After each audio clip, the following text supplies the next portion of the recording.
आज जो मैं कहानी आपको सुनाने वाली हूँ वो है स्वर्ग और नर्क का द्वार।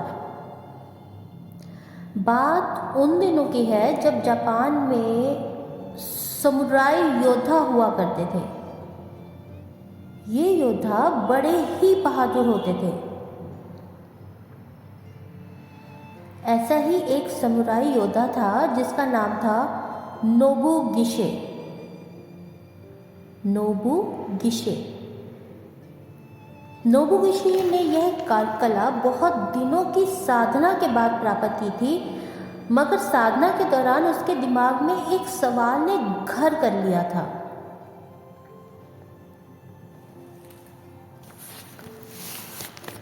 सवाल यह था कि क्या स्वर्ग और नर्क वाकई होते हैं? इस सवाल का जवाब जानने के लिए नोबुगिशे काफी भटका। फिर एक दिन उसने किसी से सुना कि गुरु हकुआइन उसकी समस्या का समाधान कर सकते हैं। अब नोबुगिशे उनके पास आया और पूछा, गुरुजी, मुझे इस बात का जवाब कहीं नहीं मिल रहा है कि क्या स्वर्ग और नर्क वास्तव में होते हैं। तुम कौन हो? हकुआइन ने पूछा।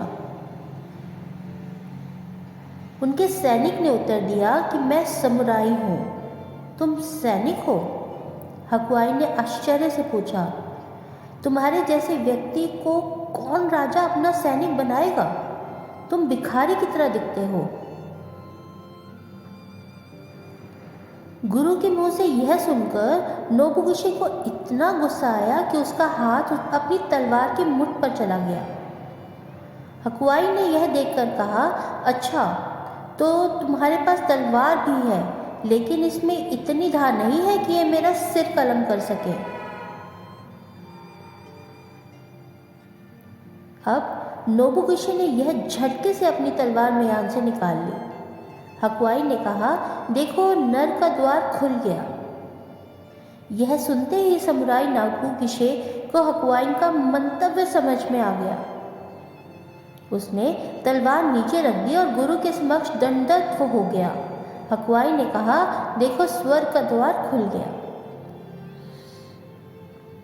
अर्थात उसके गुरु ने एक ही समय में स्वर्ग और नर्क के द्वार के विषय में एक ही बार में बता दिया, जिसे सुनने के बाद नोबुगिशे उनके सामने नतमस्तक हो गया।